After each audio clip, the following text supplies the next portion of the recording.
ഇത് കുട്ടപ്പായുടെ കഥയാട്ടോ.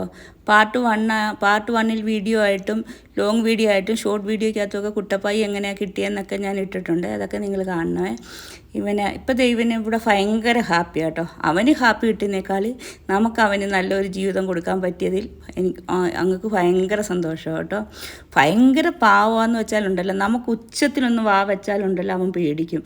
അതുകൊണ്ട് നമ്മൾ അവനെ വഴക്ക് പറയത്തില്ല. വഴക്ക് പറയേണ്ടതൊന്നും അവൻ ചെയ്യത്തുമില്ല കേട്ടോ. അത്ര പാവം അവനാ. ഇവിടുത്തെ റോട്ടും പഗ്ഗും ലാഭവും ഒക്കെ ഉണ്ടല്ലോ, നമ്മളെ ഭരിച്ചിട്ടാണ് ജീവിക്കുന്നത്. അവരുടെ അടിമയാണ് നമ്മൾ. അങ്ങനെ അവരുടെ ഒരു ആറ്റിറ്റ്യൂഡ്. ഇവൻ അങ്ങനെയല്ല കേട്ടോ. നമ്മൾ അവരോടൊന്ന് വാവച്ചാൽ ഇവൻ വാലുതാക്കും. അതുകൊണ്ട് നമ്മൾ ഇവനെ ഒന്നും പറയത്തില്ല. പറയേണ്ട കാര്യമൊന്നുമില്ല. അവനെ നമ്മൾക്ക് പൂട്ടിയൊന്നും ഇടാൻ പറ്റത്തില്ല. ഈ കഴുത്തെ ബെൽറ്റ് തന്നെ അവന് ഇഷ്ടമല്ല. പിന്നെ ഇപ്പം അതൊരു ശീലമായി എന്തായാലും. പണ്ട് ആക്സിഡൻറ്റ് പറ്റിയതിൻ്റെതാട്ടോ. കുറച്ച് ഓടിയാൽ അവന് കാലിന് വേദനയാകും. കുറച്ച് കഴിയുമ്പോൾ അങ്ങ് മാറും. കാലിന് ചെറിയ ഇങ്ങനെ വേദന പോലെ ഉണ്ടാകാറുണ്ട്. നമ്മളിവിടെ കൊണ്ടുവരുമ്പോൾ അവൻ്റെ അവസ്ഥയെന്ന് പറയുന്നത് ജീവിക്കുമെന്ന് തന്നെ ഒരു ഉറപ്പില്ല. ആ ഒരു അവസ്ഥയിലാണ് നമ്മളിവനെ ഇവിടെ കൊണ്ടുവരുന്നത്. മേത്ത് മൊത്തം മുറിവും, കാലെല്ലാം പുറവശത്ത് കാലെല്ലാം ഒടിഞ്ഞ് തൂങ്ങിയൊക്കെ ആട്ടോ. ആഹാരം കഴിക്കാതെയൊക്കെ കിടന്നിട്ട് ആ സിറ്റുവേഷനൊക്കെ ഓർക്കുമ്പോൾ ഇവന് എന്തോ തടി വെച്ചെന്നറിയാമോ. ഇപ്പം ഞങ്ങൾ പറയും തടി വെച്ചിട്ട് ജിമ്മിൽ പോടാ തടി പറിക്കാനെന്ന് പറയും കേട്ടോ.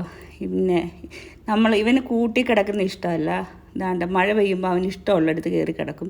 നമ്മൾ കൂടൊക്കെ തുറന്നിട്ടേക്കും കേട്ടോ. എല്ലാ കൂടിനകത്ത് ഫാനൊക്കെ ഉണ്ട് കേട്ടോ. പുറകിലത്തെ കൂടിനകത്ത് 3 കൂടിനകത്ത് AC ഉണ്ട് കേട്ടോ. അതൊക്കെ ഞാൻ കാണിച്ചു തരാം. ഈ ചില ഡോഗിന് ഹീറ്റ് സഹിക്കാൻ പറ്റാത്തത് ഏപ്രിൽ മെയ് മാസത്തിൽ മാത്രം. ഭയങ്കര ചൂടാണ് ഇവിടെ. അന്നേരം നമ്മൾ അവരെ അതിനകത്താണ് ഇടുന്നത്. അതുകൊണ്ട് ഇപ്പോൾ കണ്ടോണോ, ഇവനാണ് ഇവിടെ ആകെ ഒരാളോട് കമ്പനിയുള്ളത് ഈ റൂട്ടിനോടാണ്. ഇവിടെ പേര് റിയ എന്നാണ്. എന്നെ കണ്ടപ്പോൾ അങ്ങ് മാറിയതാണ്. പുള്ളിക്ക് ചമ്മലായിരിക്കും പെണ്ണിനോട് വർത്താനം പറയുന്നത്. ഭയങ്കര സന്തോഷത്തിലാട്ടോ. അവനിങ്ങനെ അഴിഞ്ഞിങ്ങനെ കിടക്കണം. പക്ഷേ എല്ലാത്തിനെയും പേടിയാണ്. നമ്മുടെ ബലത്തിലാണ് അവൻ ജീവിക്കുന്നത്. നിങ്ങളൊക്കെ ചോദിക്കാറില്ലേ വേറെ ഡോഗിനെ കൊണ്ടുവന്നോ എന്ന്. കൊണ്ടുവന്നാൽ നമുക്ക് ഇതുപോലൊരു ജീവിതം കൊടുക്കാൻ പറ്റണം. അതിനുള്ളൊരു സിറ്റുവേഷൻ ഉണ്ടായിരിക്കണം. അതുവരെ ഇപ്പം നമുക്ക് ഡോഗിന് ഫുഡ് കൊടുക്കാനേ പറ്റത്തുള്ളൂ.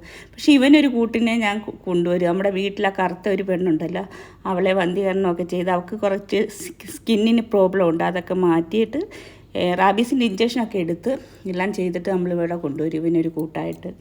അപ്പോൾ ഇവനിങ്ങനെ പുറത്ത് ഇങ്ങനെ കറങ്ങി നടക്കാനാണ്. ഗേറ്റിന് വെളിയിൽ പോകത്തില്ല കേട്ടോ. നമ്മൾ ഗേറ്റിനകത്തേ ഉള്ളൂ. കാരണം വെളിയിലത്തെ ഡോഗൊന്നും ഇഞ്ചക്ഷൻ എടുത്തിട്ടുള്ളതല്ലല്ലോ. അതുകൊണ്ട് ഇവനെ നമ്മൾ പുറത്ത് വിടാറില്ല. ആദ്യമൊക്കെ പോവുമായിരുന്നു, മതിലി ആടി പോവുമായിരുന്നു. കുറേ ദിവസം കഴിയുമ്പോൾ തിരിച്ചു വരും. ചിലപ്പോൾ നമ്മൾ പോയി പിടിച്ചുകൊണ്ട് വരും. ആദ്യമൊക്കെ ഇവിടെ അഡ്ജസ്റ്റ് ആകാൻ ഭയങ്കര പാടായിരുന്നു. കാരണം അവർ വെളിയിൽ ഇങ്ങനെ കറങ്ങി നടന്നല്ലേ. ഇപ്പം ഗേറ്റ് തുറന്നു കിടന്നാലും പുള്ളി പോകാറില്ല. ഇങ്ങനെ ഇതുപോലെ നോക്കാൻ പറ്റണം. അല്ലാതെ കുറേ കൊണ്ടുവന്ന് നമ്മളിട്ടിട്ട് അന്നേരത്തെ ഒരെന്തോതിന് എടുത്തുകൊണ്ട് വന്നിട്ട് നോക്കാൻ പറ്റാതെയും. ഇപ്പം തന്നെ നമ്മളിവിടെ ഒരാളെ നിർത്തിയേക്കുന്നത് തന്നെ 15,000 രൂപ ശമ്പളവും താമസിക്കാനുള്ള സൗകര്യവും എല്ലാം കൊടുത്തിട്ടാണ്. അപ്പോൾ അതുപോലൊക്കെ ഒരു സിറ്റുവേഷൻ ഉണ്ടാകും.